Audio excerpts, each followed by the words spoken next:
അസ്സലാമു അലൈക്കും വറഹ്മത്തുള്ളാഹി അൽഹംദുലില്ലാഹി റബ്ബിൽ ആലമീൻ അല്ലാഹുമ്മ സ്വല്ലി അലാ മുഹമ്മദിൻ വഅലാ ആലി മുഹമ്മദ്.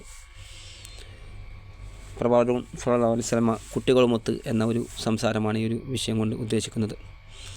നിരവധി സന്ദർഭങ്ങളിൽ കുട്ടികളോട് എങ്ങനെയായിരുന്നു, പേരമക്കളോട് എങ്ങനെയായിരുന്നു, കുട്ടികളോട് കാണിച്ച പെരുമാറ്റവും അദ്ദേഹത്തിൻ്റെ രീതിയും ഇതെല്ലാമാണ് ഈ ഒരു സംസാരത്തിൽ നമ്മൾ മനസ്സിലാക്കുന്നത്. അതുകൊണ്ട് അതിലൂടെ നമുക്ക് ഉണ്ടാകേണ്ട ഗുണപാഠം നമ്മൾ ചിന്തിക്കുക, ഓരോ ആളുകളും ചിന്തിക്കുക. ലഖദ് കാന ലക്കും ഫീ റസൂലുള്ളാഹി ഉസ്വത്തുൻ ഹസന, അള്ളാഹു ഖുർആനിൽ പറയുകയാണ്, അള്ളാഹുവിൻ്റെ റസൂൽ നിങ്ങൾക്ക് അത്യുത്തമമായ മാതൃകയുണ്ട്. അതുപോലെ പ്രവാചകൻ സല്ലല്ലാഹു അലൈഹി വസല്ലമയെ സംബന്ധിച്ച് അള്ളാഹു സുബ്ഹാനഹു വ തആല പറഞ്ഞു, പ്രവാചകരെ അങ്ങ് അത്യുത്തമമായ സ്വഭാവത്തിൻ്റെ ഉടമയാണ്. ആയിഷ ബീവി തന്നെ ഇപ്പോൾ ഇന്നൊരു ഹദീസിൽ നമുക്ക് കാണാം പ്രവാചകൻ്റെ സ്വഭാവം ഖുർആനായിരുന്നു എന്നെല്ലാം. അതുപോലെ എങ്ങനെയായിരുന്നു കുട്ടികളുമൊത്ത് മകൾ ഫാത്തിമ, അത് ഹസൻ ഹുസൈൻ റളിയല്ലാഹു അൻഹു, മറ്റു സഹാബി കുട്ടികൾ, ഇവരുടെ കൂടെയെല്ലാം പ്രവാചകൻ എങ്ങനെയായിരുന്നെന്ന് ചെറിയ രീതിയിൽ മനസ്സിലാക്കാനാണ് ഈ ഒരു സംസാരം കൊണ്ട് ഉദ്ദേശിക്കുന്നത്. അതുപോലെ ശത്രുക്കളായ ആളുകൾ പലപ്പോഴും പറയാറുണ്ട് പ്രവാചകൻ സ്ത്രീരംഭനാണ്, ക്രൂരനാണ്, ഇസ്ലാം പ്രചരിച്ചത് വാളുകൊണ്ടാണ്, അതേപോലെ ചെറിയ കുട്ടിയെ വിവാഹം ചെയ്തു പ്രവാചകൻ എന്നെല്ലാമുള്ള ഈ ഒരു നൂറ്റാണ്ടിൽ നിന്നുകൊണ്ട് ആ ഒരു നൂറ്റാണ്ടിലെ നോക്കിക്കാണാൻ വേണ്ടി ചില ആളുകൾ ശ്രമിക്കാറുണ്ട്. മറിച്ച് നമ്മൾ ചിന്തിക്കേണ്ടത്, മനസ്സിലാക്കേണ്ടത് ആ ഒരു നൂറ്റാണ്ടിൽ അവർ എങ്ങനെയായിരുന്നു, ആ സമൂഹം എങ്ങനെയായിരുന്നു എന്ന് കൂടി ചിന്തിച്ച് വേണം ഓരോ വിമർശിക്കുമ്പോൾ പോലും അതിൻ്റേതായ രീതിയിൽ വേണം നമ്മൾ കാര്യങ്ങൾ മനസ്സിലാക്കാൻ. അതേപോലെ ഇന്നത്തെ ഈ നൂറ്റാണ്ടിൽ നിന്നുകൊണ്ട് ആ പഴയ കാലത്തേക്ക് നൂറ്റാണ്ടിലേക്ക് നമ്മൾ നോക്കിയിട്ട് വിമർശിക്കുമ്പോൾ എത്രമാത്രം വിരോധാഭാസമാണ് ചില കാര്യങ്ങൾ എന്ന് നമുക്ക് തോന്നിപ്പോകാറുണ്ട് വിമർശകരുടെ ചോദ്യങ്ങളൊക്കെ കാണുമ്പോൾ. അതുപോലെ നമ്മൾ മനസ്സിലാക്കേണ്ടത്, വിശ്വാസികൾ മനസ്സിലാക്കേണ്ടത്, കുട്ടികളോട് പ്രവാചകൻ പെരുമാറിയ രീതി നമ്മുടെ ജീവിതത്തിൽ എത്രമാത്രം ഇതിങ്ങനെ നമ്മൾ കുട്ടികളോട് എങ്ങനെ പെരുമാറണം, നമ്മുടെ മക്കളോട്, അയൽപക്കത്തെ കുട്ടികളോട്, നമ്മുടെ കുടുംബത്തിലെ മക്കളോട് എന്നെല്ലാം ഈ ഒരു ഭാഗത്തിലൂടെ നമുക്ക് പൂർണ്ണമായി മനസ്സിലാകും. പ്രവാചകൻ്റെ ഈ ഒരു ചെറിയ ചെറിയ സംഭവങ്ങൾ, ചെറിയ ചെറിയ ഹദീസുകൾ ഞാൻ പറയാം, ചെറിയ ചെറിയ സംഭവങ്ങൾ പറയാം, അതുകൊണ്ട് നമുക്ക് ബോധ്യപ്പെടും. അതുകൊണ്ട് കേൾക്കുന്ന ആളുകൾ പൂർണ്ണമായി കേൾക്കാൻ വേണ്ടി ശ്രമിക്കുക. നിങ്ങളുടെ ജീവിതത്തിൽ ഒരിക്കൽ നഷ്ടപ്പെടാത്ത ഒരു അരമണിക്കൂറായിരിക്കും ഇത്. നിങ്ങളുടെ ജീവിതത്തിൽ വലിയൊരു ഗുണപാഠവും അതുപോലെ നിങ്ങളുടെ മക്കൾക്കും ഭാവിയിൽ അവരിൽ നിന്ന് കിട്ടുന്ന ബെനിഫിറ്റുകൾ ഇതിലൂടെ ഇങ്ങനെ ഈ ഒരു രീതിയിലൂടെ നമ്മൾ നോക്കിക്കാണുകയും കാര്യങ്ങൾ മനസ്സിലാക്കുകയുമാണെങ്കിൽ ഇതിൽ നമുക്ക് കിട്ടുന്ന ബെനിഫിറ്റുകൾ വളരെ വളരെ വലുതായിരിക്കും എന്നതിൽ യാതൊരു സംശയവുമില്ല. ഓരോ കാര്യങ്ങൾ ഇപ്പോൾ സെയ്ദ് ബിൻ ഹാരിസയെ നമുക്ക് നോക്കാം. പ്രവാചകൻ്റെ ജീവിതത്തിൽ പ്രവാചകൻ നുബൂവത്ത് ലഭിക്കുന്നതിന് മുമ്പാണ് സെയ്ദ് ബിൻ ഹാരിസയെ പ്രവാചകന് കിട്ടുന്നത്. ഖദീജ വിവാഹം ചെയ്യുന്നു. അതിലൂടെ വലിയ സംഭവമാണ്, പക്ഷേ ഞാൻ ചുരുക്കി പറയുകയാണ്. വിവാഹത്തിലൂടെ പ്രവാചകന് സെയ്ദ് ബിൻ ഹാരിസയെ കിട്ടുന്നു. അടിമയായിരുന്നു അദ്ദേഹം. അപ്പോൾ അദ്ദേഹത്തെ അടിമയിൽപ്പെട്ട ആളല്ല അദ്ദേഹം, മറിച്ച് അദ്ദേഹത്തെ ശത്രുക്കളായ ആളുകൾ മാതാവിൻ്റെ കൂടെ നടക്കുമ്പോൾ പിടിച്ചുകൊണ്ടുവന്ന് അടിമച്ചന്തയിൽ വിൽക്കുകയായിരുന്നു. ഖദീജ ബീവിയുടെ ഒരു ബന്ധു അദ്ദേഹത്തെ വാങ്ങുകയും എന്നിട്ട് ശേഷം ഖദീജ ബീവിക്ക് സമ്മാനിക്കുകയുമായിരുന്നു. വിവാഹശേഷം പ്രവാചകന് ഖദീജ ബീവി അദ്ദേഹത്തെ സമ്മാനിച്ചു. അങ്ങനെ പ്രവാചകൻ നോക്കി, സ്വന്തം മകനെ പോലെ നോക്കി വളർത്തി. പ്രവാചകൻ ലഭിച്ച ഉടനെ അദ്ദേഹത്തെ സ്വതന്ത്രനാക്കി, എന്നിട്ടും ആ വീട്ടിൽ അദ്ദേഹത്തെ നോക്കി വളർത്തി. പക്ഷേ സെയ്ദ് ബിൻ ഹാരിസ എന്നാണല്ലോ പറഞ്ഞത്. ഈ ഹാരിസയും കുടുംബവും അവരൊക്കെ ഭയങ്കര പ്രയാസപ്പെടുന്നുണ്ട് ഈ കുട്ടിയെ കാണാത്തതിൻ്റെ പേരിൽ. അങ്ങനെ അവർക്ക് ഏതോ ഒരു യാത്രാ സംഘം മുഖേന അവർക്ക് വിവരം ലഭിച്ചു, ഈ സെയ്ദ് ഈ മുഹമ്മദിൻ്റെ കുടുംബത്തിലുണ്ട് സല്ലല്ലാഹു അലൈഹി വസല്ലം. അങ്ങനെ ഖുറൈശികളുടെ കൂടെ ഉണ്ടെന്ന് അറിഞ്ഞിട്ട് അവർ വരികയാണ്. വലിയ സമ്പത്തൊക്കെ ആയിട്ട് സ്വന്തം ജ്യേഷ്ഠനൊക്കെ കൂട്ടി, കുടുംബക്കാരൊക്കെ കൂട്ടി വരികയാണ്. എൻ്റെ പ്രവാചകനെ കണ്ട് സംസാരിച്ചു. പ്രവാചകനെ ഒരുപാട് പുകഴ്ത്തിക്കൊണ്ട് അവർ സംസാരിച്ചു. അബ്ദുൽ മുത്തലിബിൻ്റെ മകനെ, നിങ്ങൾ ഖുറൈശികളാണ്, നിങ്ങൾ വലിയ തറവാട്ടുകാരാണ്, അള്ളാഹുവിൻ്റെ അഹിലുകാരാണ്, അതായത് കുടുംബക്കാരാണ്, അള്ളാഹുവിൻ്റെ അടുത്ത ആളുകളാണെന്നൊക്കെ, അതായത് കഅബാലയത്തിൻ്റെ പരിപാടികളാണല്ലോ ഖുറൈശികൾ. ആ രീതിയിലൊക്കെ സംസാരിച്ചു. പ്രവാചകൻ ഇങ്ങനെ നോക്കുന്നുണ്ട്, എന്താ ഇവർ പറയുന്നത്, പ്രവാചകൻ ഒന്നും മനസ്സിലാകുന്നില്ല. എന്നിട്ട് അവസാനം അവർ പറഞ്ഞു, എന്താണ് നിങ്ങൾ ഉദ്ദേശിക്കുന്നതെന്ന് ചോദിക്കുമ്പോൾ അവർ പറഞ്ഞു, നിങ്ങളുടെ കൂടെയുള്ള സെയ്ദ് ഞങ്ങളുടെ മകനാണ്, എൻ്റെ മകനാണ്, ഞങ്ങൾക്ക് അവനെ വിട്ടു നൽകണം, എത്ര തുക വേണമെങ്കിൽ നൽകാമെന്ന് അവർ പറഞ്ഞു. പ്രവാചകൻ പറഞ്ഞു, എനിക്ക് തുകയുടെ ആവശ്യമില്ല, അവൻ വരുമെങ്കിൽ ഞാൻ അവനെ വിളിക്കാം, അവനെ നിങ്ങൾക്ക് കൊണ്ടുപോകാം. എന്നെ ആശ്രയിച്ച് എൻ്റെ കൂടെ കഴിയാനാണ് അവൻ ഇഷ്ടപ്പെടുന്നതെങ്കിൽ എന്നെ ആശ്രയിക്കുന്നവനെ ഞാൻ ദൂരത്താക്കുകയില്ല എന്ന് പ്രവാചകൻ പറയുകയുണ്ടായി. അങ്ങനെ സെയ്ദിനെ വിളിച്ചു. സെയ്ദോട് ചോദിച്ചു, സെയ്ദേ നിനക്ക് ഇവരെ അറിയുമോ? അപ്പോൾ അദ്ദേഹത്തിന് അറിയാം, അറിയുന്ന പ്രായത്തിലാണ് കുടിച്ചുകൊണ്ട് വന്ന് ശത്രുക്കൾ. അപ്പോൾ പറഞ്ഞു, അറിയാം, നീ അവരുടെ കൂടെ പോകുന്നു, എൻ്റെ കൂടെ നിൽക്കുന്നു. ഒന്നും ആലോചിക്കാതെ, മടിച്ച് നിൽക്കാതെ സെയ്ദ് ബിൻ ഹാരിസ പറഞ്ഞു, ഞാൻ ഇദ്ദേഹത്തിൻ്റെ കൂടെ നിൽക്കാനാണ് ഇഷ്ടപ്പെടുന്നത്, അതായത് മുഹമ്മദ് നബിയുടെ കൂടെ നിൽക്കാനാണ് ഇഷ്ടപ്പെടുന്നത്. അവർ അത്ഭുതത്തോടെ, ഈ ഹാരിസ അത്ഭുതത്തോടെ ചോദിച്ചു, അല്ല സെയ്ദെ നിനക്ക് എന്തു പറ്റി? അടിമത്തമാണോ, ഈ സ്വതന്ത്രത്തിന് പകരം അടിമത്തമാണോ നീ തിരഞ്ഞെടുക്കുന്നത്? ഈ വലിയ കുടുംബക്കാർക്കൊക്കെ പകരം, അടുത്ത ബന്ധുക്കൾക്കും കുടുംബക്കാർക്കൊക്കെ പകരം നീ ഒരു അന്യനായ ഒരു മനുഷ്യനെയാണോ തിരഞ്ഞെടുക്കുന്നത്? അപ്പോൾ സെയ്ദ് ബിൻ ഹാരിസ പറഞ്ഞൊരു മറുപടി, ഒരു മനുഷ്യനിലും കാണാത്തൊരു പ്രത്യേകത ഞാൻ ഇദ്ദേഹത്തിൽ കാണുന്നു, ഒരാൾക്കും ഇല്ലാത്ത പ്രത്യേകതകൾ ഇദ്ദേഹത്തിനുണ്ട്. നുബൂവത്തിന് മുമ്പുള്ള സംഭവം ഞാൻ പറഞ്ഞത്. ഖുർആനിൽ പേരെടുത്ത് പറഞ്ഞ സഹാബി കൂടിയാണ് ഇദ്ദേഹം, സെയ്ദ് ബിൻ ഹാരിസ. വിശുദ്ധ ഖുർആൻ നിങ്ങൾ സൂറത്ത് അഹ്സാബിൽ 37-ാമത്തെ വചനം നിങ്ങൾ വായിക്കുകയാണെങ്കിൽ അവിടെ സെയ്ദ് റളിയല്ലാഹുവിൻ്റെ പേരെടുത്തുകൊണ്ട് തന്നെ അല്ലാഹു സുബ്ഹാനഹു വ തആല പറയുന്നതായി കാണാൻ സാധിക്കും. അദ്ദേഹത്തിൻ്റെ വിവാഹവും അതുമായി ബന്ധപ്പെട്ട കാര്യങ്ങളൊക്കെ നിങ്ങൾ വായിച്ചു നോക്കുക. അതിൻ്റെ തഫ്സീറൊക്കെ വായിക്കുമ്പോൾ നമുക്കത് മനസ്സിലാകും. അതുപോലെ ഒരവസരത്തിൽ പ്രവാചകൻ സ്വല്ലല്ലാഹു അലൈഹി വസല്ലം തൻ്റെ ഹസൻ ഹുസൈനിൽപ്പെട്ട സഹാബികളെ ചുംബിക്കാൻ, അതായത് പേരമക്കളെ ചുംബിക്കുകയാണ്. ഇതൊരു സഹാബി കണ്ടു. ഒരു സഹാബി അഖ്റ ബിൻ ഹാബിസ് എന്നു പേരുള്ള സഹാബി നബി സ്വല്ലല്ലാഹു അലൈഹി വസല്ലം തൻ്റെ പേരമകൻ ഹസൻ ഹുസൈനെ ചുംബിക്കുന്നത് കണ്ടു. എന്നിട്ട് അദ്ദേഹം ചോദിച്ചു, പ്രവാചകരെ, എനിക്ക് 10ഓളം മക്കളുണ്ട്, ഞാൻ ഒരാളെയും ചുംബിക്കാറില്ല, 10 മക്കളിൽ ഒരാളെയും ചുംബിക്കാറില്ല, പ്രവാചകർ അങ്ങ് മക്കളെ ചുംബിക്കുകയോ? പ്രവാചകൻ ചോദിച്ചത്, നിൻ്റെ മനസ്സിൽ നിന്ന് അള്ളാഹു കരുണ എടുത്ത് കളഞ്ഞാൽ ഞാൻ എന്ത് ചെയ്യാനാണ്? മറ്റൊരു റിവായത്ത് കാണാം, പ്രവാചകൻ ചോദിച്ചത് പ്രവാചകൻ പറഞ്ഞത്, കരുണ ചെയ്യാത്തവരോട് അള്ളാഹു കരുണ ചെയ്യുകയില്ല. അപ്പോൾ നമ്മൾ കാരുണ്യം മറ്റുള്ളവരോട് കാണിക്കുക, കുട്ടികളോടും പേരമക്കളോടും നമ്മുടെ കുട്ടികളൊക്കെ കരുണ അങ്ങോട്ട് കാണിക്കുക, എങ്കിൽ അള്ളാഹു സുബ്ഹാനഹു വ തആല കരുണ ചെയ്യും എന്നാണ് ഇതിൽ നമുക്ക് മനസ്സിലാകുന്നത്. അതുപോലെ അവരെ ചുംബിക്കുക, തലോടുക, ഇതൊക്കെ വലിയ കാര്യം. അതുപോലെ യതീമിന്, അനാഥയെ തല തടവുന്നവന്, അനാഥയുടെ പ്രായം പോലും പറഞ്ഞില്ല അള്ളാഹു സുബ്ഹാനഹു വ തആല, റസൂൽ സ്വല്ലല്ലാഹു അലൈഹി വസല്ലം. അവരെ തലോടുന്നവർക്കുള്ള പ്രത്യേകത, അവർക്ക് ലോല മനസ്സാകും, പിന്നെ ഒരുപാട് പ്രത്യേകത പറയുന്നത് നമുക്ക് കാണാൻ വേണ്ടി സാധിക്കും. അതേപോലെ മറ്റൊരു സംഭവം, പ്രവാചകൻ സ്വല്ലല്ലാഹു അലൈഹി വസല്ലം അവരുടെ കാരുണ്യത്തെ തന്നെ വിളിച്ചു പോകുന്നൊരു സംഭവം. അനസ് റളിയല്ലാഹു അൻഹു പ്രവാചകൻ്റെ കൂടെ 10 വർഷം അനസ് റളിയല്ലാഹു അൻഹു ഖിദ്മത്ത് ചെയ്തു. പ്രവാചകന് കുട്ടിയായിരിക്കെ മാതാവ് കൊണ്ടു പ്രവാചകനെ ഏൽപ്പിച്ചു. പ്രവാചകൻ, അങ്ങേക്ക് ഇതാ ഒരു കുട്ടി, അങ്ങയുടെ കാര്യങ്ങളൊക്കെ നോക്കാനെന്നുകൊണ്ട് പ്രവാചകനെ ഏൽപ്പിക്കുകയാണ് ഈ കുട്ടിയെ, അനസ് ബിൻ മാലിക് റളിയല്ലാഹു അൻഹുവിനെ. അനസ് റളിയല്ലാഹു അൻഹു പറയുകയാണ്, വർഷങ്ങൾക്ക് ശേഷം 10 വർഷം പ്രവാചകൻ്റെ കൂടെ നിന്നിട്ട് പ്രവാചകനെ കുറിച്ച് പറയുകയാണ്. ആ 10 വർഷമായിട്ട് പ്രവാചകൻ സ്വല്ലല്ലാഹു അലൈഹി വസല്ലം ചെയ്യുന്നൊരു വാക്ക് പോലും പറഞ്ഞില്ല. സഹദേ, നീ എന്തുകൊണ്ട് അത് ചെയ്തു? സഹദേ, നീ എന്തുകൊണ്ട് ഇത് ചെയ്തില്ല എന്ന് പോലും ഒരിക്കൽ പോലും ചോദിച്ചില്ല. പലപ്പോഴും പ്രവാചകൻ പല കാര്യങ്ങളും ഏൽപ്പിക്കും, ഞാനത് മറന്നു പോകും, കുട്ടികളുടെ കൂടെ കളിക്കും. എന്നാൽ പോലും ഒരിക്കൽ പോലും പ്രവാചകൻ ഉഫ് എന്നൊരു പദപ്രയോഗം, ഛേ എന്നൊരു പദം പോലും പ്രവാചകൻ എന്നോട് പറഞ്ഞിട്ടില്ല എന്ന് സഹദ് 10 വർഷം ജീവിച്ചിട്ട് പറയുകയാണ്. അതുപോലെ ഒരിക്കൽ സഹദുള്ളാനുമായി ബന്ധപ്പെട്ട് ഒരുപാട് സംഭവങ്ങളുണ്ട്. ഒരിക്കൽ അദ്ദേഹത്തോട് പ്രവാചകൻ എന്തോ ഒരു കാര്യം പറഞ്ഞു. അപ്പോൾ അദ്ദേഹം കുട്ടിയാണ്, അദ്ദേഹം എന്താ വെച്ചാൽ കുട്ടി, ഞാനത് ചെയ്യുകയില്ലെന്ന് പറഞ്ഞു. എന്നിട്ട് അദ്ദേഹം പറയുകയാണ്, അദ്ദേഹം തന്നെ റിവൈൻഡ് ചെയ്യുന്ന ഹദീസാണ്, സഹീഹ് മുസ്ലിം ഒക്കെ റിപ്പോർട്ട് ചെയ്ത സംഭവമാണ്. അദ്ദേഹം തന്നെ പറയും, ഞാൻ വിചാരിക്കുന്നുണ്ട് അത് ചെയ്യണമെന്ന്, പക്ഷേ ഞാൻ കുട്ടിയാണല്ലോ, കളിക്കാൻ വേണ്ടിയുള്ള താല്പര്യം കൊണ്ട് അങ്ങനെ പറഞ്ഞതാണ്. അതിന് ശേഷം ഈ കുട്ടി പോയിട്ട് ആ ആഗ്രഹം അത് സാധിപ്പിക്കാൻ വേണ്ടി പ്രവാചകൻ പറഞ്ഞ ആ സ്ഥലത്തേക്ക് പോയി. പക്ഷേ പോകുന്ന മധ്യേ കുട്ടികളൊക്കെ കണ്ടു, കളിക്കുന്ന കുട്ടികളൊക്കെ കണ്ടപ്പോൾ അദ്ദേഹം കുട്ടികളുടെ കൂടെ കളിച്ചു. പിന്നെ കുറേ നേരം കളിക്കുമ്പോൾ പിടികന്ന് വന്ന് ഒരാൾ പിടിച്ച് നോക്കുമ്പോൾ പിറകുന്ന് കയറ്റുവാതെ ഇങ്ങനെ പിടിക്കാൻ, പിറകുന്ന് തിരിഞ്ഞു നോക്കുമ്പോൾ പ്രവാചകൻ സ്വല്ലല്ലാഹു അലൈഹി വസല്ലം ചിരിച്ചുകൊണ്ട് നിൽക്കാൻ, എന്താ സഹദേ നീ അത് ചെയ്തോ? അപ്പോൾ പറഞ്ഞു, അള്ളാഹുവിൻ്റെ റസൂലേ, ഞാനിതാ പോവുകയാണ് എന്ന് പറഞ്ഞുകൊണ്ട് അദ്ദേഹം അതിലേക്ക് ഓടി. അതേപോലെ കുട്ടികൾ രഹസ്യങ്ങൾ സൂക്ഷിക്കാൻ വേണ്ടി പ്രേരിപ്പിക്കുക. ഒരിക്കൽ പ്രവാചകൻ സഹദുള്ളാഹിനോട് ഒരു കാര്യം ഏൽപ്പിച്ചു, ആരോടും പറയരുതെന്ന് പറഞ്ഞു. എന്നിട്ട് അങ്ങനെ പോയി. അവസാനം വീട്ടിലേക്ക് എത്തുന്ന സമയത്ത് സഹദുള്ളാഹിന് ഒരല്പം താമസിച്ചു, വൈകി വീട്ടിലേക്ക് എത്തുന്ന സമയത്ത്. അപ്പോൾ ഉമ്മ ചോദിച്ചു, എന്താ സഹദേ നീ വൈകിയതെന്ന്? അപ്പോൾ ഈ കുട്ടി പറഞ്ഞു, എന്നെ പ്രവാചകൻ ഒരു രഹസ്യം ഏൽപ്പിച്ച് ഒരു സ്ഥലത്തേക്ക് അയച്ചിട്ടുണ്ടായിരുന്നു. അപ്പോൾ രഹസ്യമോ? എന്താണ് രഹസ്യം? മാതാവ് ചോദിച്ചു. അപ്പോൾ ഞാനതൊരിക്കലും പറയുകയില്ല, അള്ളാഹു റസൂലും രഹസ്യമാക്കി വെച്ചാണല്ലോ. അപ്പോൾ മാതാവ് പറഞ്ഞു കൊടുക്കുകയാണ്, മാതാവിൻ്റെ ഇത് നോക്കണേ ഗുണങ്ങൾ. മാതാവ് പറഞ്ഞു കൊടുക്കുക, എങ്കിൽ നീ ഒരാളോടും അള്ളാഹിൻ്റെ റസൂലിൻ്റെ രഹസ്യം പറയരുത്. ഇപ്പോൾ നമുക്കറിയാം, കുട്ടികളെ സംബന്ധിച്ചിടത്തോളം അവരോട് എത്രമാത്രം ചെറിയ രഹസ്യമായിരിക്കും പറയാം. വലിയ അഭ്യന്തര കാര്യങ്ങളോ വലിയ കാര്യങ്ങളായിരിക്കില്ല. പ്രവാചകൻ റസൂലാണ്, നബിയാണ്, ഒരുപാട് ആളുകളുടെ ഭർത്താവാണ്, ഭാര്യമാരുടെ ഭർത്താവാണ്, ഒരുപാട് തിരക്കൊക്കെ ഉള്ള മനുഷ്യനാണ്. എന്നിട്ട് പോലും കുട്ടികളുടെ കൂടെ സമയം ചെലവഴിക്കുക. അതുപോലെ ഒരിക്കൽ സഹദുവിനും ഈ സഹദുള്ളാഹിനെ വിളിച്ചതായി കാണാം. ഒരു പ്രാവശ്യം വിളിച്ച് കേൾക്കുന്നില്ല. അപ്പോൾ അള്ളാഹുവിൻ്റെ റസൂൽ വിളിക്കുകയാണ്, 2 ചെവിയുള്ളവനെ എന്ന് അള്ളാഹുവിൻ്റെ റസൂൽ ഇങ്ങനെ തമാശ രൂപേണ വിളിക്കുകയാണ് സഹദുള്ളാഹിനെ.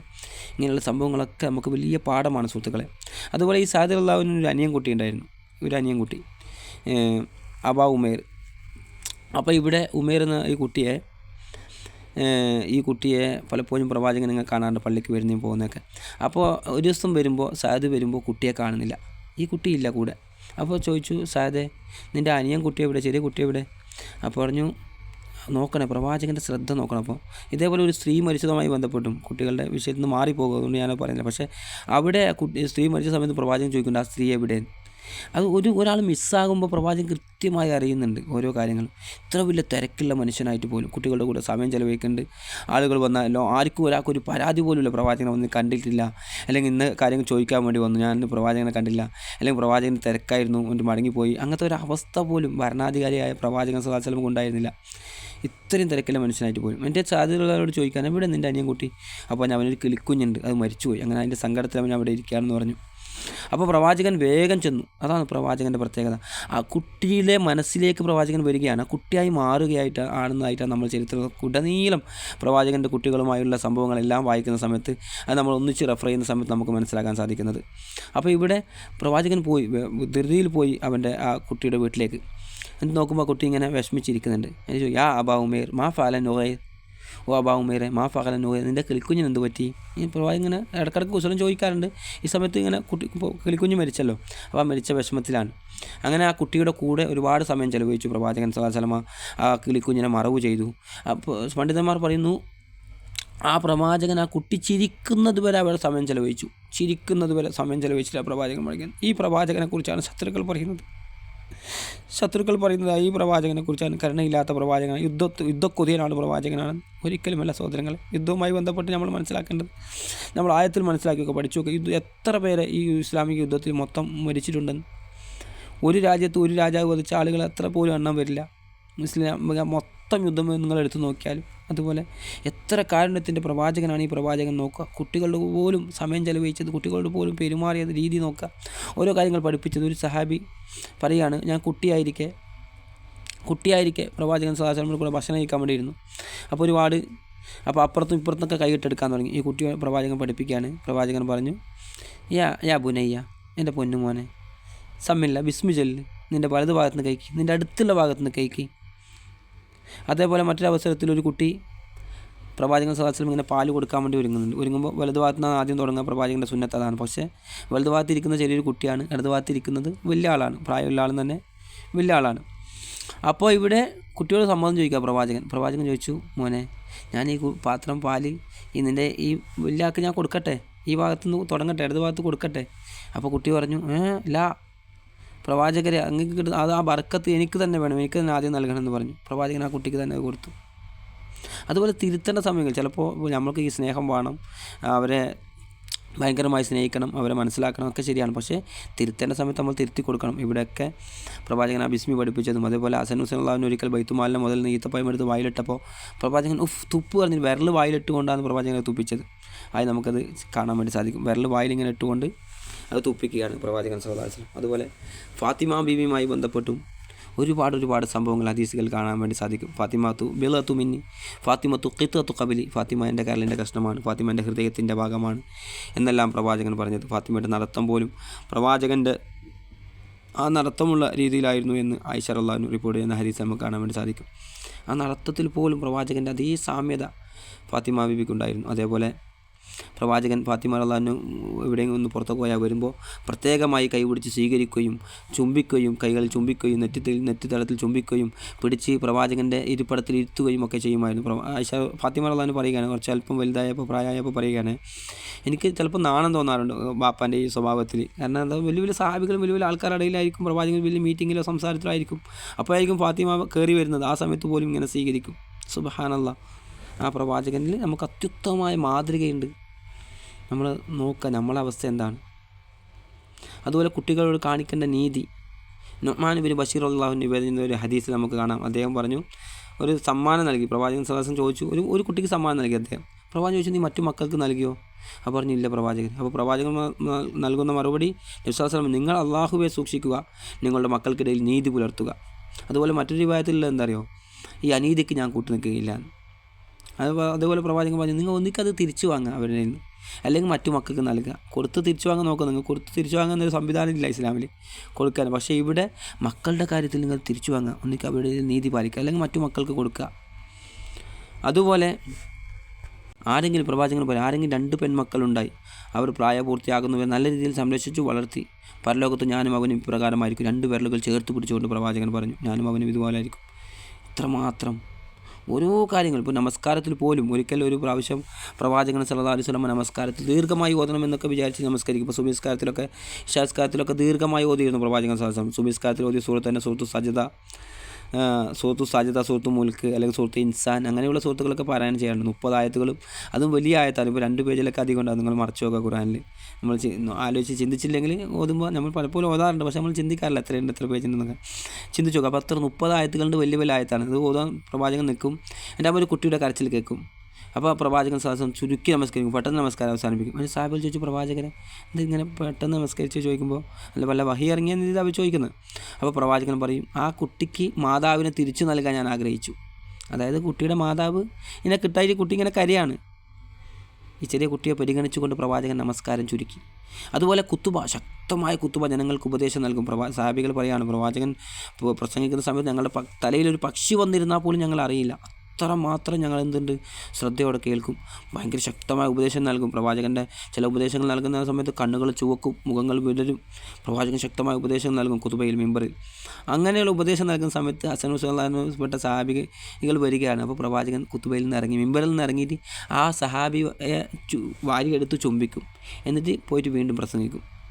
അപ്പോൾ എത്രമാത്രം കാരുണ്യവാനാണ് പ്രവാചകൻ സല്ലല്ലാഹു അലൈഹി വസല്ലം, കരുണയാണ് കാണിച്ചത് മക്കളോട്, എങ്ങനെയാണ് പെരുമാറിയത് എന്നൊക്കെ നമുക്ക് വലിയ മാതൃകയുണ്ട് സഹോദരങ്ങളെ. അതുപോലെ ഒരിക്കൽ ഒരവസരത്തിൽ സാദിർ റളിയല്ലാഹു റിപ്പോർട്ട് ചെയ്യുന്ന ഈ ഹദീസ് എന്നാണ് എൻ്റെ ഓർമ്മ. ഒരിക്കൽ ഒരു അവസരത്തിൽ പ്രവാചകൻ സല്ലല്ലാഹു അലൈഹി വസല്ലം സുജൂദിൽ പോയിട്ട് എഴുന്നേൽക്കുന്നേ ഇല്ല. ഒരുപാട് സമയം സുജൂദിൽ ഇങ്ങനെ കിടക്കുന്നുണ്ട്. അപ്പോൾ സുജൂദിൽ ഇങ്ങനെ കിടക്കുമ്പോൾ ഈ സാഹിബ് മെല്ലെ തല പൊന്നിച്ച് നോക്കി, പ്രവാചകൻ എന്ത് പറ്റി, വല്ല അപകടം സംഭവിച്ചോ, എന്ത് പറ്റി. അപ്പോൾ സുജൂദ് തന്നെ കിടക്കുന്നുണ്ട്. അപ്പോൾ വീണ്ടും സുജൂദിലേക്ക് തന്നെ ഈ സാഹിബിയും പോയി. അങ്ങനെ നമസ്കാരം ചോദിച്ചു, പ്രവാചകനെ വല്ല വഹി ഇറങ്ങി, എന്ത് ഇത്ര സമയം ഒരുപാടായത്. ആ പ്രവാചകൻ പറയാം, ഹസൻ ഹുസൈൻപ്പെട്ട ഒരു സാഹിബി, ഹസൻ എൻ്റെ പുറത്തായിരുന്നു, അല്ലെങ്കിൽ ഹുസൈൻ എൻ്റെ പുറത്തായിരുന്നു, അതുകൊണ്ട് അവൻ സ്വയം തന്നെ ഇറങ്ങട്ടെ എൻ്റെ പുറത്തിൽ നിന്നെന്ന് വിചാരിച്ചുകൊണ്ട് ഞാൻ സുജൂദിൽ തന്നെ കിടന്നതാണ്. അപ്പോൾ നമസ്കാരം എത്ര വലിയ ആരാധനയാണ് നമസ്കാരം. ഇതാണ് പ്രവാചകൻ. നമ്മുടെ അവസ്ഥയോ? പലപ്പോഴും പലരും ദീനിൽ നിന്ന് തെറ്റിപ്പോയത് തന്നെ എന്തുകൊണ്ടറിയോ? പല മാതാക്കളും പല പിതാക്കളും നമസ്കാര സമയത്ത്, അല്ലെങ്കിൽ ഒന്ന് നമസ്കാര റൂമിലേക്ക്, ഇന്ന് പ്രത്യേക റൂമുകളും പ്രത്യേക മുസല്ലുകളൊക്കെ നമുക്ക് സംവിധാനങ്ങളൊക്കെ അധികമുണ്ട്. പക്ഷേ നമുക്ക് അറിവില്ലാതെ പോകുന്നു. ആ രീതിയിലൊക്കെ നമ്മൾ ചിന്തിക്കാതെ പോകുന്നുണ്ട് എന്ന് നമ്മൾ ചിന്തിക്കണം. എന്താ വെച്ചാൽ ഞാൻ പറഞ്ഞത്, പലപ്പോഴും പല കുട്ടികൾ തെറ്റിപ്പോകാനുള്ള കാരണം, ഒരു പമ്പൂസൊക്കെ ഇട്ടിട്ടുണ്ടാവും കുട്ടി, 3 വയസ്സായ കുട്ടിക്ക് 2 വയസ്സായ കുട്ടിക്ക് പമ്പൂസൊക്കെ ഇട്ട് കൊടുക്കുന്നത്. എന്നാലും നിസ്കാരപ്പായിലേക്ക് ചില കുട്ടികൾ കയറി വരുമ്പോൾ മാതാവും പിതാവൊക്കെ കാണിക്കുന്ന രംഗം, പ്രത്യേകിച്ച് മാതാക്കൾ അവരോട് കാണിക്കുന്ന രംഗം, ഒന്ന് ചൂടാവുന്നു, അല്ലെങ്കിൽ അങ്ങോട്ട് പോകാൻ പറയുന്നു, ദേഷ്യപ്പെടുന്നു. അങ്ങനെ ഒരു രംഗം അവന് കാണുന്നത്. അവൻ്റെ മനസ്സിൽ അപ്പോൾ പതിയുന്ന ചിത്രം എന്താ അറിയോ? ചിലപ്പോൾ സംസാരിക്കാത്ത കുട്ടിയായിരിക്കും, പക്ഷേ അവൻ്റെ മനസ്സിൽ പതിയുന്ന ചിത്രം, ഇതെന്തോ ഭയങ്കരമാണ്, ഇത് ചെയ്യുമ്പോൾ അമ്മക്ക് ദേഷ്യം വരുന്നു എന്നോട്, അല്ലെങ്കിൽ ഇങ്ങനെ ഈ നിസ്കാര റൂമിൽ കയറുമ്പോൾ എന്നോട് ഭയങ്കര ദേഷ്യം. അങ്ങനെ ദീനിൽ നിന്ന് തെറ്റിപ്പോകാൻ തന്നെ അത് കാരണമായി മാറും. പ്രത്യേകം നമ്മൾ ശ്രദ്ധിക്കുക. പലപ്പോഴും പലരും അങ്ങനെ കണ്ടതുകൊണ്ടാണ് ഈ ഒരു വിഷയം ഇത്രയും ഊന്നി ഞാൻ പറയുന്നത്. അങ്ങനെ ആകരുത് ഒരിക്കൽ. നമ്മൾ കരുണയില്ലാത്തവരും ദയയില്ലാത്തവരും സ്നേഹമില്ലാത്തവരും ആകരുത്. നമ്മൾ കുട്ടികളുടെ എല്ലാ സമയത്തും ദയയും കരുണയും സ്നേഹവും ഒക്കെ വേണം. ഇനി എന്തെങ്കിലും തെറ്റിൽ അവർ അടിക്കുന്നെങ്കിൽ പോലും, ചില സാഹിബികൾ, ചില പണ്ഡിതന്മാർ റിപ്പോർട്ട് ചെയ്തത് കാണാം, അവർ അടിക്കുകയാണെങ്കിൽ പോലും ചെറിയ രീതിയിൽ, വലിയ വേദന പൊട്ടി തൊലി പൊട്ടുന്ന രീതിയിലല്ല, മറിച്ച് മുട്ടിൻ്റെ താഴെ ചെറിയ രീതിയിൽ ഒരു തൂത്ത് ബ്രഷ് കൊണ്ടോ അല്ലെങ്കിൽ ചെറിയൊരു വടി കൊണ്ടോ 2 അടി അടിക്കുകയാണെങ്കിൽ പോലും നിങ്ങൾ അവരോട് പറയണം, ഞാനിതാ നിന്നെ തിരുത്താൻ വേണ്ടി, നിന്നെ നന്നാക്കാൻ വേണ്ടി അടിക്കുകയാണ്, അല്ല എൻ്റെ ദേഷ്യം തീർക്കാനല്ല, എൻ്റെ ഓഫീസിൽ എൻ്റെ പ്രഷർ തീർക്കാൻ വേണ്ടിയല്ല, എൻ്റെ ജോലി സ്ഥലത്ത് പ്രഷർ തീർക്കാൻ വേണ്ടിയല്ല, മറ്റുള്ള എൻ്റെ അയൽക്കാരനുമായുള്ള സ്ത്രീകൾ, പ്രത്യേകിച്ച് അയൽക്കാരോടുള്ള ചൊടി, അയൽവക്കത്ത് പോയി അവിടെ ചളി ഉണ്ടാക്കി അവിടെ കച്ചറ ഉണ്ടാക്കി എൻ്റെ ആ ദേഷ്യം തീർക്കാനല്ല, മറിച്ച് അവൻ നന്നാകാൻ വേണ്ടി ചെറിയ രീതിയിൽ അവൻ, ഇപ്പോൾ നിസ്കാരത്തിന് പോലും പറഞ്ഞെടുത്ത് പോലും 7 വയസ്സാകുമ്പോൾ നിസ്കരിക്കാൻ കൽപ്പിക്കണം, 10 വയസ്സായവരടിക്കണം. 10 വയസ്സ്, ആ 10 വയസ്സ് നമ്മൾ പറഞ്ഞുകൊണ്ടേ നിൽക്കണം. ചില മാതാപിതാവ് പറഞ്ഞു, ഞാൻ പറഞ്ഞാൽ നിസ്കരിക്കുക, അവൻ കേൾക്കില്ല. 10 വർഷം പറഞ്ഞുകൊണ്ടേ നിൽക്കണം, എന്നാൽ അവന് കേൾക്കുമെന്ന് യാതൊരു സംശയമില്ല. അപ്പോൾ 10 വയസ്സാകുമ്പോൾ നമ്മൾ അടിക്കേണ്ട ആവശ്യമില്ല. പക്ഷെ എന്നാലും അടിക്കുകയാണെങ്കിൽ പോലും അവിടെ നമ്മൾ മര്യാദ പാലിക്കണം. അതുപോലെ നീയത്ത്, നമ്മളെ ഉദ്ദേശം ഇങ്ങനെ ആയിരിക്കണം, നമ്മളെ ദേഷ്യം തീർക്കരുത്, മനസ്സിലാക്കുക കാര്യങ്ങൾ. അതുപോലെ ഒരിക്കൽ പ്രവാചകൻ സല്ലല്ലാഹു അലൈഹി വസല്ലം ഒരു സഹാബി വനിതയും ഇതുപോലെ ഒരു കുട്ടിയെ എടുത്ത് നമസ്കരിച്ചത് നമുക്ക് കാണാൻ വേണ്ടി സാധിക്കും. പ്രവാചകൻ ഇങ്ങനെ റുക്കൂലേക്ക് പോകുമ്പോൾ അവിടെ ഇരുത്തും, കുട്ടിയെ അവിടെ ഇരുത്തും. പിന്നെ എഴുന്നേറ്റ് നിന്ന് നമസ്കരിക്കുന്ന സമയത്ത് ആ കുട്ടിയെ തട്ടിയെടുത്തിട്ട് നമസ്കരിക്കും പ്രവാചകൻ സല്ലല്ലാഹു അലൈഹി വസല്ലം. അതുപോലെ ഒരിക്കൽ അസുനുസുള്ളാവിൻ്റെ കുതിര ആനോട്ടം കളിക്കാമെന്നൊക്കെ പറയില്ല കുട്ടികളോട്ട്, അങ്ങനെ ഇങ്ങനെ കളിക്കുകയാണ് പ്രവാചകൻ സല്ലല്ലാഹു അലൈഹി വസല്ലം. കുട്ടികളെ അസുനുസുള്ളാവിനെ പുറത്തിരുത്തിയിട്ടുണ്ട് പ്രവാചകൻ. അപ്പോൾ ജാബിർ റളിയല്ലാഹു കടന്നു വന്നു. ഒരിക്കൽ ജാബിർ റളിയല്ലാഹു വന്നിട്ട് പറഞ്ഞു, എത്ര നല്ല വാഹനമാണ് കുട്ടികളെ നിങ്ങൾക്ക് കിട്ടിയത്. അപ്പോൾ നബി സല്ലല്ലാഹു അലൈഹി വസല്ലം പറഞ്ഞു, അതെ. കുട്ടികൾ പറഞ്ഞു, നിങ്ങളുടെ വാഹനം എത്ര നല്ല വാഹനം അദ്ദേഹം പറഞ്ഞു. അപ്പോൾ നബി സല്ലല്ലാഹു അലൈഹി വസല്ലം പറഞ്ഞു, അതെ, ആ വാഹനത്തിലിരിക്കുന്ന യാത്രക്കാരും എത്ര നല്ലവരാണെന്ന് പ്രവാചകൻ സല്ലല്ലാഹു അലൈഹി വസല്ലം പറയുന്നതായി കാണാൻ വേണ്ടി സാധിക്കും. അവിടെ കുട്ടികളെ കളിപ്പിക്കുകയാണ് പുറത്തിരുത്തി. ആരാ? 9 സ്ത്രീകളുടെ ഭർത്താവാണ്, രാജ്യത്തിൻ്റെ ഭരണാധികാരിയാണ്, പള്ളിയിലെ ഖത്തീബാണ്. ഇതൊക്കെ ആയ പ്രവാചകൻ സല്ലല്ലാഹു അലൈഹി വസല്ലം ഭാര്യയുടെ കൂടെ കുട്ടികളുടെ കൂടെ സമയം ചെലവഴിക്കാൻ കുട്ടികളുടെ കൂടെ പുറത്തിരുത്തി അവരെ കളിക്കുന്ന രംഗമാണ് നമ്മളിവിടെ കാണുന്നത്. അങ്ങനെ ഞാൻ നേരത്തെ ആ കുട്ടിയുടെ കാര്യം പറഞ്ഞ്, സാദിറുല്ലാവിൻ്റെ അനിയൻ കുട്ടിയുടെ പക്ഷിയുടെ കഥ പറഞ്ഞ് പൂർണ്ണമായില്ല വിഷയം. പൂർണ്ണമായി ഇല്ലെങ്കിൽ നമുക്ക് അടുത്തൊരു സംസാരത്തിൽ പറയാം. ഞാൻ ഒന്നും കൂടി കേട്ടോ വീഡിയോ. കാരണം നേരത്തെ ഒരു വീഡിയോ ഞാൻ ചെയ്തിരുന്നു ഫേസ്ബുക്കിൽ, അപ്പോൾ അവിടെ സംസാരിച്ചിരുന്നു. ഇത് ഞാൻ നേരത്തെ പറഞ്ഞ സംഭവം അബു ഖത്താദ അൽ അൻസാരി റളിയല്ലാഹു അൻഹു നിവേദനം ചെയ്യുന്ന ഹദീസ്. അല്ലാഹു റസൂൽ സല്ലല്ലാഹു അലൈഹി വസല്ലം തൻ്റെ മകൾ സൈനബിൻ്റെ മകളായ ഉമാമ ബിൻത് അബി ആസിനെ തോളിലേറ്റിക്കൊണ്ട് ജനങ്ങൾക്ക് ഇമാമായിക്കൊണ്ട് നമസ്കരിച്ചു. അദ്ദേഹം റുക്കുവിലേക്ക് പോകുമ്പോൾ കുട്ടിയെ താഴെ വെക്കുകയും സുജൂദിൽ നിന്ന് എഴുന്നേൽക്കുമ്പോൾ വീണ്ടും തോളിലേക്ക് ഇടുകയും ചെയ്യുന്നു. സഹീഹ് അൽ ബുഖാരിയിലെ ഹദീസാണ് ഞാൻ പറഞ്ഞത്. സഹീഹ് ബുഖാരി മുസ്ലിമിൽ ഒരുപോലെ വന്ന ഹദീസ്, മുത്തഫഖുൻ അലൈഹി ഹദീസ്. അതുപോലെ പ്രവാചകനുള്ള അവസരത്തിൽ ഒരു കുട്ടിയുടെ വായിൽ വെള്ളം ചേർത്തുകൊണ്ട് ഒരു കുട്ടിയുടെ മുഖത്തിങ്ങനെ തെറിപ്പിച്ചുകൊണ്ട് കളിപ്പിച്ചതായി ഒക്കെ നമുക്ക് കാണാൻ വേണ്ടി സാധിക്കും ഹദീസുകളിൽ. അതുപോലെ കുട്ടികളെ തോളിലേറ്റ് നടക്കുക, പ്രവാചകൻ സല്ലല്ലാഹു അലൈഹി വസല്ലം അങ്ങനെ ചെയ്യാറുണ്ട്. ബറാ ബിൻ ആസിർ റളിയല്ലാഹു നിവേദനം ചെയ്യുന്ന ഹദീസിൽ നബി സല്ലല്ലാഹു അലൈഹി വസല്ലം തൻ്റെ തോളിൽ ചുമന്നുകൊണ്ട് നടക്കുന്നത് ഞാൻ കണ്ടു. അപ്പോൾ പ്രവാചകൻ ഇപ്രകാരം പ്രാർത്ഥിക്കുന്നുണ്ടായിരുന്നു. അവർക്ക് വേണ്ടി പ്രത്യേകം പ്രാർത്ഥിക്കലും പുണ്യമാണ്. അല്ലാഹുവേ, ഞാൻ ഇവനെ സ്നേഹിക്കുന്നു, അതിനാൽ നീയും ഇവനെ സ്നേഹിക്കണമേ. സഹീഹ് അൽ ബുഖാരിയിലെ ഹദീസാണ്. സഹീഹ് മുസ്ലിമിനും വന്നിട്ടുണ്ട്. മുത്തഫഖുൻ അലൈഹി ഹദീസാണ് ഞാൻ പറഞ്ഞത്. അതുകൊണ്ട് മക്കളെയൊക്കെ തോളിലേറ്റ് നടക്കുക, ചുമന്ന് നടക്കുക, തോളിലിരുത്തുക, ഇതൊക്കെ ഒരു പ്രവാചകൻ ഇങ്ങനെ ചെയ്യും. നമ്മളൊക്കെ പലപ്പോഴും ഞാൻ ചില ആളുകളെ കാണാറുണ്ട്, അവർ മാതാവ് മാത്രമേ കുട്ടീനെ എടുക്കൂ, കുട്ടീനെ എടുക്കാത്ത പിതാക്കളെ കാണാൻ വേണ്ടി സാധിക്കും. ചില ആളുകൾ പറയും ചെറിയ കുട്ടീനെ എടുക്കില്ല പറയും. വളരെ വളരെ മോശം അത് പറഞ്ഞു. അതുപോലെ വലിയൊരു ക്വാളിറ്റി ആയിട്ട് ചില ആളുകൾ പറയാം, എൻ്റെ കുട്ടിയെ ഞാൻ എടുക്കാറില്ല, ചെറുതാകുമ്പോൾ എടുക്കാറില്ല, അത് ഉമ്മമാർക്കേ പറ്റൂ. അങ്ങനെയല്ല, നമ്മുടെ കുട്ടി നമുക്ക് എടുക്കാം. നമുക്ക് കുളിപ്പിക്കാനും അത്യാവശ്യം ഭാര്യ കടുത്തത്തിലായാലും പനിയൊന്നും വന്ന് പറ്റാതായാൽ നമുക്ക് അവനെ ചന്തയിപ്പിക്കാനും കഴിയണം, കുളിപ്പിക്കാനും കഴിയണം, നമുക്കവന് ഭക്ഷണം ഉണ്ടാക്കി കൊടുക്കാനും കഴിയണം, നോക്കാനും കഴിയണം, ഒക്കെ കഴിയണം. നമുക്കത് ചെയ്യാൻ യാതൊരു പ്രശ്നവുമില്ല. പിന്നെ അതൊരു കുറവായി കാണേണ്ടതില്ല. അവൻ്റെ കൂടെ കളിക്കുക, സമയം ചിലവഴിക്കുക, കുട്ടികളെ നോക്കുക, ചുമന്ന് നടക്കുക, അവർക്ക് നല്ല നല്ല കാര്യങ്ങൾ പഠിപ്പിച്ചു കൊടുക്കുക. ഇതിനൊക്കെ നമ്മൾ സമയം കണ്ടെത്തുകയും സമയം ചിലവഴിക്കുകയും വേണം. കൂട്ടുകാരുടെ കൂടെ അവിടെ ഇവിടെയൊക്കെ ഒരുപാട് സമയം നമ്മൾ അനാവശ്യമായി ചിലവഴിക്കാറുണ്ട്. സ്വന്തം മക്കളെത്തുമ്പോൾ അവിടെ വലിയ ഗൗരവക്കാരൊക്കെ പോലെ പെരുമാറാറുണ്ട് ചില ആളുകൾ. അങ്ങനെ ആകരുത്. എല്ലാവരും അങ്ങനെയൊന്നുമല്ല, ചില ആളുകൾ അങ്ങനെ പെരുമാറാറുണ്ട്. നമ്മൾ വീട്ടിലേക്ക് കയറി ചെല്ലുമ്പോൾ നമ്മുടെ കുട്ടി കളിക്കുകയാണെങ്കിൽ ഓടി വീട്ടിലേക്ക് അടുക്കുകയാണെങ്കിൽ നിങ്ങൾ മനസ്സിലാക്കണം, നിങ്ങൾ നല്ല പിതാവല്ല. മറിച്ച് അവൻ അവിടെ തന്നെ കളിച്ച് ബാപ്പ കൂടുന്ന പറയുകയാണെങ്കിൽ നിങ്ങൾ നല്ല പിതാവാണ് നിങ്ങൾ മനസ്സിലാക്കണം.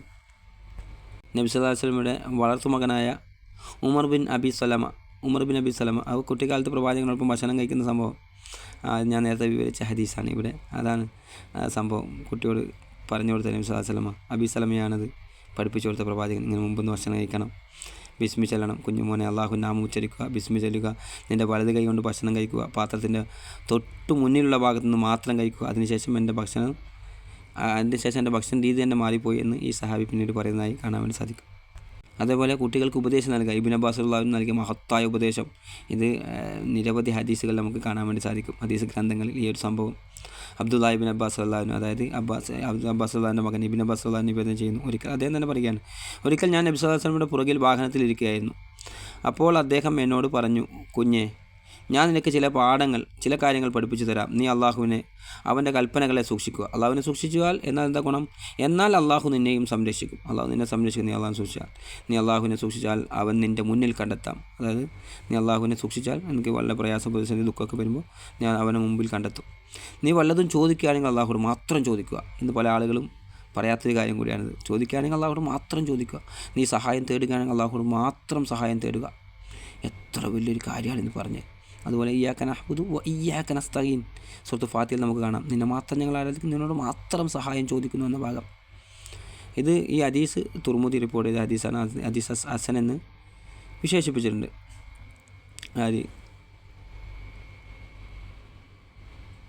ഇമാം തുർമുദി ഇത് ഹദീസ് ഹസനാണെന്ന് പറഞ്ഞിട്ടുണ്ട്. അതുപോലെ അവർക്ക് ചില ഉപദേശങ്ങൾ അനുസരിച്ചിട്ട് ഓരോ ഉപദേശങ്ങൾ നൽകുക കുട്ടികൾക്ക്. അനസ് റളിയല്ലാഹു അൻഹു ഒരിക്കൽ കളിച്ചുകൊണ്ടിരിക്കുന്ന കുട്ടികളുടെ ഇതിലൂടെ കടന്നുപോയി. അപ്പോൾ അവർക്ക് സലാം പറഞ്ഞു. എന്നിട്ട് അദ്ദേഹം പറഞ്ഞു, നബി സല്ലല്ലാഹു അലൈഹി വസല്ലം ഇപ്രകാരം കുട്ടികൾക്ക് സലാം പറയാറുണ്ടായിരുന്നു. സഹീഹ് അൽ ബുഖാരിയിൽ മുസ്ലിം മുത്തഫഖുൻ അലൈഹി ഹദീസാണിതും. അനസ് റളിയല്ലാഹു അൻഹുവിന് വേണ്ടി പ്രത്യേകം പ്രവാചകൻ സല്ലല്ലാഹു അലൈഹി വസല്ലം പ്രാർത്ഥിച്ചിട്ടുണ്ട്. ഉമ്മു സുലൈം റളിയല്ലാഹു അൻഹ പറയുന്ന ഹദീസ് പ്രവാചകൻ സല്ലല്ലാഹു അലൈഹി വസല്ലമയോട് പറഞ്ഞു, അതായത് ഉമ്മു സലം പ്രവാചകനോട് പറഞ്ഞു, അള്ളാഹുവിൻ്റെ റസൂലേ, ഇതാ അങ്ങയുടെ ചെറിയ സേവകൻ അനസ്, അവന് വേണ്ടി പ്രാർത്ഥിച്ചാലും. അതായത് നമുക്കറിയാം അള്ളാഹുവിൻ്റെ ചരിത്രം ഒരുപാട് പറഞ്ഞു. അപ്പോൾ പ്രവാചകൻ സല്ലല്ലാഹു അലൈഹി വസല്ലം പ്രാർത്ഥിച്ചു, അള്ളാഹുവേ, ഇവന് നീ ധാരാളം സമ്പത്തും സന്താനങ്ങൾ നൽകണമേ, നീ ഇവന് നൽകിയതിലൊക്കെ ബറക്കത്ത് അനുഗ്രഹം ചെയ്യണമേ. പിന്നീട് ഇത് സഹീഹ് ബുഖാരിൽ ഹദീസാണ്. ഈ സംഭവം പ്രവാചകനും അനുസവൻ എന്ന കുട്ടിയും തമ്മിലുണ്ടായിരുന്ന ആത്മബന്ധത്തിൻ്റെ ആഴം വ്യക്തമാക്കുന്നു. അതുപോലെ ഇതിന് ശേഷം അദ്ദേഹം ഒരുപാട് കാലം 100 വയസ്സിലധികം ജീവിച്ച വ്യക്തിയാണ് ഇദ്ദേഹം. അതുപോലെ ഒരുപാട് സന്താനങ്ങളും ഒരുപാട് സൗഭാഗ്യങ്ങളും ഉണ്ടായിരുന്നു. അതുപോലെ പ്രവാചകൻ നമുക്ക് വേണ്ടി പ്രാർത്ഥിച്ചിട്ടുണ്ട്, ഈ ഉമ്മത്തിന് വേണ്ടി പ്രാർത്ഥിച്ചിട്ടുണ്ട്, ഈ ഉമ്മത്തിലെ പ്രഭാതത്തിൽ നീ ബർക്കത്ത് ചൊരിയണമേ എന്ന്. അതുകൊണ്ട് പ്രഭാതത്തിൽ ഒരാൾ നേരി ജോലിക്കോ അല്ലെങ്കിൽ മറ്റു വല്ല കച്ചവടത്തിനോ പോവുകയാണ്, അതിൽ പ്രത്യേക ബർക്കത്തുണ്ടാവും. നിങ്ങൾ എത്ര ചെറിയ സ്ഥാപനമാണെങ്കിലും ചില ആൾ പറയും എൻ്റെ രാത്രി എന്ന കച്ചവടം എൻ്റെ ഫാസ്റ്റ് ഫുഡാണ്, എൻ്റെ അങ്ങനെയാണ് ഇങ്ങനെ. അങ്ങനെയല്ല, നിങ്ങൾക്ക് ബർക്കത്തുണ്ടാകണോ ജീവിതത്തിൽ ഒരുപാട് നിങ്ങൾ കച്ചവടം ചെയ്യേണ്ട, കുറച്ച് ചെയ്താൽ മതി. പക്ഷേ പ്രഭാതത്തിൽ നിങ്ങൾ ശ്രദ്ധിക്കുക. പ്രഭാതത്തിന് വേണ്ടി അള്ളാഹുവിൻ്റെ റസൂൽ നമുക്ക് വേണ്ടി ഈ ഉമ്മത്തിന് വേണ്ടി പ്രത്യേകം പ്രാർത്ഥിച്ചിട്ടുണ്ടെന്ന് നമ്മൾ മനസ്സിലാക്കുക. പ്രവാചകൻ ഒരു പ്രാർത്ഥന, അതിൻ്റെ ഫലം അത് ഖിയാമത്ത് നാൾ വരെ കിട്ടും, ഒരു സംശയമില്ല അതിൽ. നിങ്ങൾ ശ്രദ്ധിക്കുക. ഇവിടെയൊക്കെ പ്രവാചകൻ്റെ ജീവിതത്തിൽ പ്രവാചകൻ്റെ കാരുണ്യവും ദയവും സ്നേഹവും ഇതെല്ലാമാണ് നമ്മൾ കാണുന്നത്. അതുകൊണ്ട് നമ്മളും നമ്മുടെ കുട്ടികളോട് കരുണ കാണിക്കുക, സ്നേഹിക്കുക, അവരുടെ കൂടെ സമയം ചെലവഴിക്കുക, നല്ല നല്ല കാര്യങ്ങൾ പഠിപ്പിക്കുക, പറഞ്ഞു കൊടുക്കുക. ചില ആളുകൾ ഞാൻ വലിയ ഗൗരവക്കാരനാണ്, ചില ആൾ ഈ അടുത്ത കാലത്ത് ഒരു ഉസ്താദ് പ്രസംഗം പറഞ്ഞു, ഒരാൾ സലാം പറഞ്ഞു, എത്ര കുട്ടി, മോൻ ഇന്ന ആളെ മോൻ എന്നോട് സലാം പറഞ്ഞു, മോൻ അത്രക്കായാന്ന്. അങ്ങനെ ആകരുത് നമ്മൾ. അങ്ങനെ ഉസ്താദ് പഠിപ്പിക്കാൻ വേണ്ടി പറയാണ് പണ്ഡിതൻ. അപ്പോൾ ഇവിടെ അതുപോലെ ചില ആളുകൾ വിചാരിക്കാണ്ട് സലാമൊക്കെ പറയുമ്പോൾ കുട്ടികളോട് സലാം പറയുക, അവരുടെ കൂടെ സമയം ചെലവഴിക്കുക, അതൊക്കെ വലിയ പുണ്യമുള്ള കാര്യമാണ്. നല്ല തർബിയത്തുകൾ, നല്ല ഉപദേശങ്ങൾ അവർക്ക് നൽകുക. ഞാൻ നിർത്താണ് സഹോദരങ്ങളെ. ഒരുപാട് സമയം നിങ്ങൾ കഴിഞ്ഞത്ര കേൾക്കുക, അല്ലെങ്കിൽ അതിൻ്റെ ബാക്കി ഭാഗം പിന്നീട് എപ്പോഴെങ്കിലും നിങ്ങൾ കേൾക്കുക. കൂടുതൽ കാര്യങ്ങൾ പഠിക്കാനും ജീവിതത്തിൽ പകർത്താനും അല്ലാഹു സുബ്ഹാനഹു വ തആല നമുക്ക് തൗഫീഖ് നൽകട്ടെ. അല്ലാഹുമ്മ ഇസ്ദിൽ ഇസ്ലാമൽ മുസ്ലിമീൻ വഅസിൽ ശിർക വൽ മുശ്രിക്കീൻ. വആഖിറു ദഅവാനാ അൽഹംദുലില്ലാഹി റബ്ബിൽ ആലമീൻ. അസ്സലാമു അലൈക്കും വറഹ്മത്തുള്ളാഹി.